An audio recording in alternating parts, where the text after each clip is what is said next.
La parole est à Monsieur Elie Abou.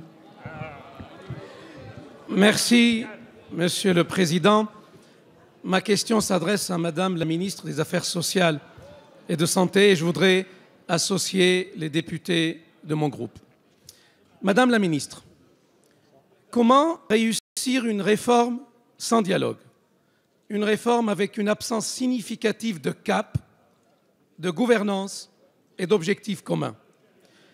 Aucune réflexion de fond sur la démographie médicale, sur la décentralisation de notre système de santé, sur l'inégale répartition territoriale des médecins.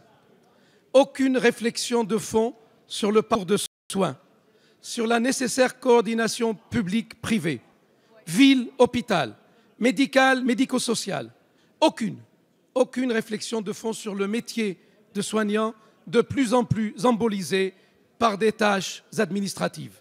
Ce temps administratif ronge le temps médical. Ainsi, vous savez, mais certainement sans le vouloir, Madame la ministre, créer un fossé énorme entre votre gouvernement et l'ensemble des professionnels de santé. Au lieu de débloquer les verrous, vous avez cadenassé le système. Pour preuve, votre projet de conférence de santé demain, mais il est mort. La quasi-totalité des organisations représentatives de gauche et de droite en seront absentes.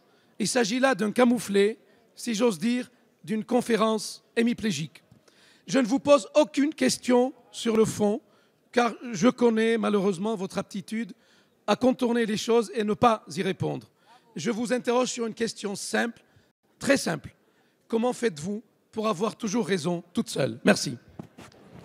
La parole est à Madame Marisol Touraine, ministre des Affaires sociales, de la Santé et des droits des femmes. Merci, Monsieur le Président, Mesdames et Messieurs les députés. Monsieur le député Elie Abou, demain, je ne serai pas toute seule.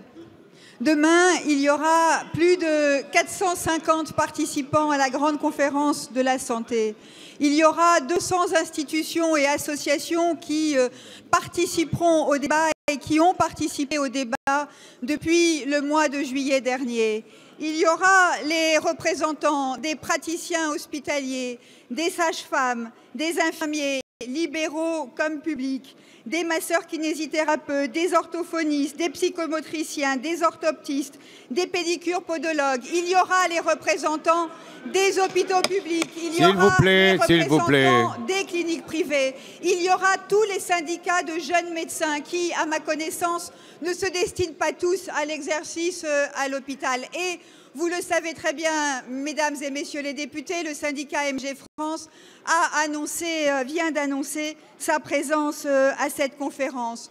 L'enjeu, il est de faire en sorte que nos réflexions et nos propositions ne portent pas uniquement sur la réorganisation de notre système de santé. Parce que venant d'un autre que vous, Monsieur Abou, j'aurais compris que l'on dise que rien n'était fait pour lutter contre la désertification médicale, les liens entre le public et le privé, mais vous étiez présent lors des débats que nous avons eus sur les sujets qui permettent d'avoir des groupements hospitaliers de territoire, des parcours de soins et le recentrage du médecin généraliste dans notre système de santé. Mais au-delà, nous devons travailler pour améliorer la formation des futurs professionnels médicaux et paramédicaux, améliorer leurs conditions d'exercice, et c'est le sens des travaux qui se mènent depuis le mois de juillet dernier, et le Premier ministre demain annoncera des propositions concrètes qui vont améliorer la formation et les conditions d'exercice de tous les professionnels de santé.